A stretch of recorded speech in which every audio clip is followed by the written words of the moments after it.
नमस्कार दोस्तों। हम सभी मनुष्यों की ये स्वाभाविक सी इच्छा होती है कि हम जो भी काम करें उसका फल हमें तुरंत मिल जाए। लेकिन ये ब्रह्मांड का नियम है कि मनुष्य कोई काम करेगा तो उसका फल पाने के लिए उसे थोड़ी प्रतीक्षा करनी ही पड़ती है। लेकिन फिर भी हमारा मन तो यही चाहता है। लेकिन दोस्तों, अगर हम हिंदू धर्म में देखें तो हिंदू धर्म में ऐसा कहा जाता है कि ईश्वर ही सब कुछ करते हैं, सब कुछ करवाते हैं और कर्मों का फल भी वही देते हैं। लेकिन श्रीमद् भगवद गीता में भगवान श्री कृष्ण ने कहा है कि मैं किसी भी जीव को ये नहीं कहता कि वो कौन सा कर्म करे, और ना ही किसी को कोई कर्म करने की प्रेरणा देता हूँ, ना ही किसी का भाग्य लिखता हूँ, बल्कि जो जीवात्मा जैसा कर्म करती है उसे उसके कर्म के अनुसार फल मिलता है। यानी ये फल उसके कर्मों के अनुसार मिलता है। इस संसार का हर प्राणी, हर इंसान जो भी कर्म करता है उसके फलों को वो खुद भोगता है, और जिनके लिए वो सही या गलत कर्म कर रहा होता है वो भी उसका साथ नहीं देते, क्योंकि गलत कर्मों के उदय से जो पीड़ा, जो कष्ट उसे मिलता है उसको भोगने वाला भी वो खुद ही होता है। यानी कर्मों को भोगे बिना मोक्ष यानी मुक्ति हासिल नहीं की जा सकती। तो दोस्तों, जैसा कि हम सब जानते हैं कि इस दुनिया में हर इंसान को अपने कर्म का फल भोगना ही पड़ता है। तो चलिए आज इस वीडियो में मैं आपको सुनाती हूँ एक ऐसी कहानी जिसको सुन करके आपको ये कंसेप्ट और ज़्यादा क्लियर हो जाएगा। दोस्तों, रोहित नाम का एक अनाथ बच्चा था। उसके माता पिता बचपन में ही चल बसे थे। उसके ननिहाल और पिता की तरफ से भी कोई नहीं था, ना ही उसके आगे ना कोई पीछे। वो अनाथालय में रहा और वहीं पर पढ़ा। पढ़ने में वो शुरू से बहुत मेधावी था, तो उसे आर्मी में नौकरी लग गई और वो एक अधिकारी बन गया। अब सेना के साथ ही रहता, कभी भी घर वापस नहीं आता, क्योंकि उसका कोई था ही नहीं और ना ही उसने शादी ही की थी। उसे जितनी सैलरी मिलती सब बच जाती। आर्मी के कैंटीन में खाता, वहीं पर रहता, तो उसका खर्च भी लगभग ना के बराबर था। तो हम कह ही सकते हैं कि उसने जितनी भी सैलरी पाई वो सब कुछ बचा कर रखी थी। उसी कैंटीन में सूरजमल नाम का एक सेठ आता था, जो कैंटीन के सामान का छोटा सप्लायर था। बहुत दिन हो गए दोनों को एक दूसरे को जानते पहचानते। एक दिन सूरजमल ने कहा कि रोहित, तुम्हारे जो बैंक में पैसे रखे हुए हैं उन्हें मुझे दे दो, मैं उसको व्यापार में लगा दूंगा और तुम्हें उसे एक अच्छा मुनाफा दूंगा। सेठ की ये बात सुनकर रोहित ने मना कर दिया। रोहित ने कहा कि मुझे इतने ज़्यादा पैसों का लालच नहीं है, जो सरकार ने भी दिया है वो मेरे खाते में ही पड़ा है। कभी ज़िंदगी में ज़रूरत पड़ी तो इस्तेमाल करूँगा, नहीं तो कोई बात नहीं। सेठ ने कहा कि अरे, ये भी कोई बात हुई? अगर तुम मुझे अपना सच्चा दोस्त मानते हो तो तुम मेरी मदद ही कर दो, मैं तुम्हें ये पैसा वापस लौटा दूंगा। कम से कम मेरा काम हो जाएगा और तुम्हें तो अभी इस पैसे की ज़रूरत भी नहीं है। दोस्तों, रोहित को लगा कि सेठ बात ठीक कह रहे हैं और अगर उनकी मदद थोड़ी सी कर दी जाए तो इसमें कोई बुराई नहीं है। तो रोहित ने कहा कि ठीक है सेठ जी, लोग तो पैसे के लिए क्या क्या कर देते हैं, पर कोई बात नहीं, मैं आपकी बात को मान लेता हूँ, कम से कम आपका तो भला हो जाए। सेठ ने मुस्कुराते हुए धन्यवाद कहा और रोहित को गले लगा लिया। पैसा लेने के बाद सेठ जब भी आता रोहित को बहुत धन्यवाद देता। सेठ का बिजनेस रोहित के पैसों से बढ़ रहा था। आमदनी दिन दुगनी रात चौगनी हो रही थी। आमदनी बढ़ने के साथ ही अब सेठ की नीयत में बेईमानी आ चुकी थी। अब वो पैसा न लौटाना पड़े उसके बहाने ढूंढता। इसी बीच बॉर्डर पर पड़ोसी देश के साथ युद्ध शुरू हो गया और रोहित को भी वहां जाना पड़ा। जहां युद्ध हो रहा था वो इलाका बहुत दुर्गम था। वहां पहुंचने का एकमात्र रास्ता घोड़े से पहुंचने का था।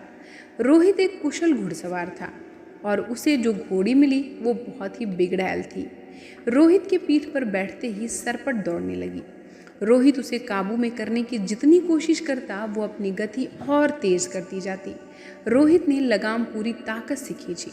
घोड़ी का मुंह कट चुका था, पर पता नहीं आज ये बिगड़ैल घोड़ी कुछ भी सुनने को तैयार नहीं थी।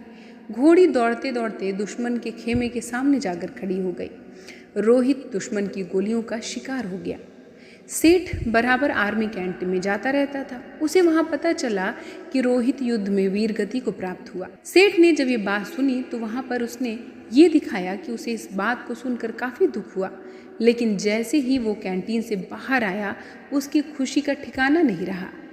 अब वो पैसा वापस नहीं होगा, यही सोच करके सेठ बहुत खुश हो रहा था।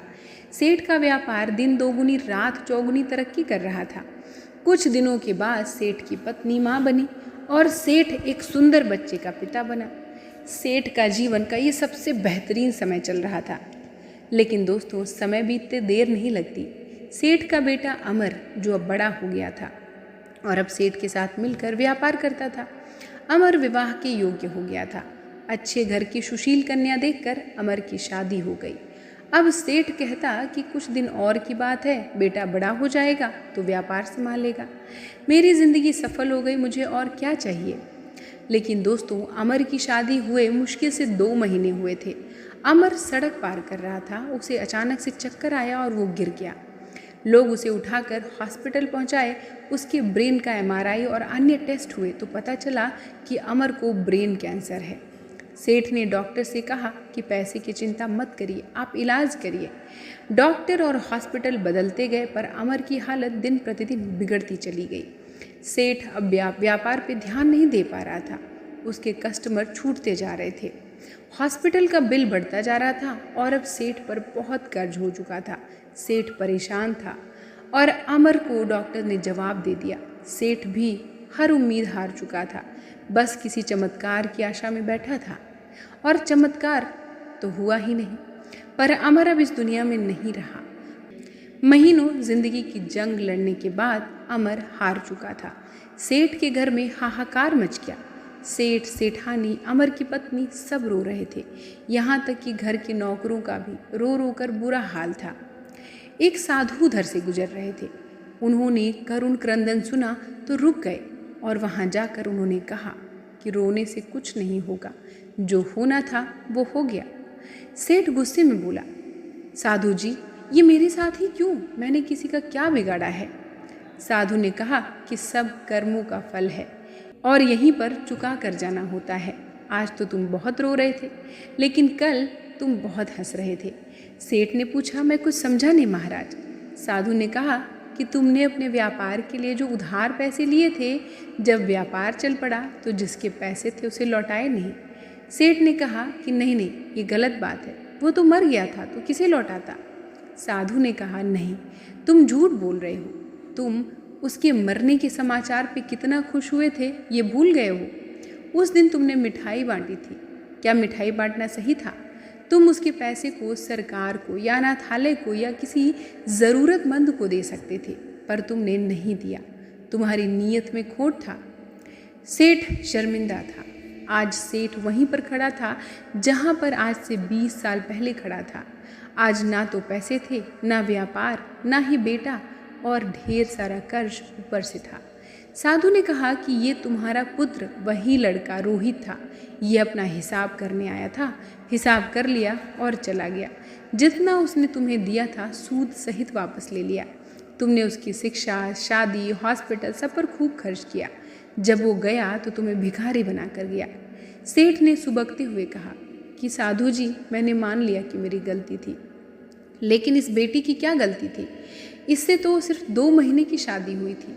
साधु ने कहा कि ये इसका कर्मफल था। ये पिछले जन्म में वही घोड़ी थी जिसके चलते रोहित की ज़िंदगी खत्म हुई। आज रोहित ने बदला ले लिया और इसकी ज़िंदगी नर्क बनाकर चला गया। जीवन में कुछ भी अकारण नहीं होता। हो सकता है बीज आपने बहुत पहले लगाया हो और आप भूल गए हो। वही बीज पेड़ बन जाता है, तब हमें पता चलता है। इसलिए आप कैसा बीज लगाते हो हमेशा याद रखो।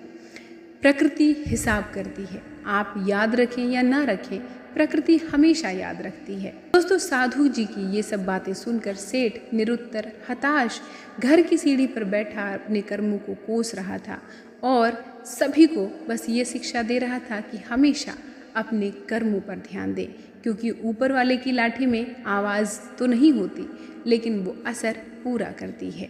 दोस्तों, आई होप कर्मों के फल पर आधारित ये कहानी आपको पसंद आई होगी और आप समझ पाए होंगे कि हमारी लाइफ में जो कुछ भी होता है वो हमारे ही कर्मों का फल होता है। तो इसलिए बिना किसी को ब्लेम किए, बिना किसी से आशा रखे, हमेशा अपने कर्म अच्छा करते जाएं, अपने कर्मों को अच्छा बनाएं, ताकि जीवन में जो भी हमारे साथ हो वो भी अच्छा ही हो। दोस्तों, वीडियो पसंद आई हो तो जुड़े रहें हमारे चैनल के साथ। मिलती हूँ आपसे नेक्स्ट वीडियो में, तब तक के लिए नमस्कार।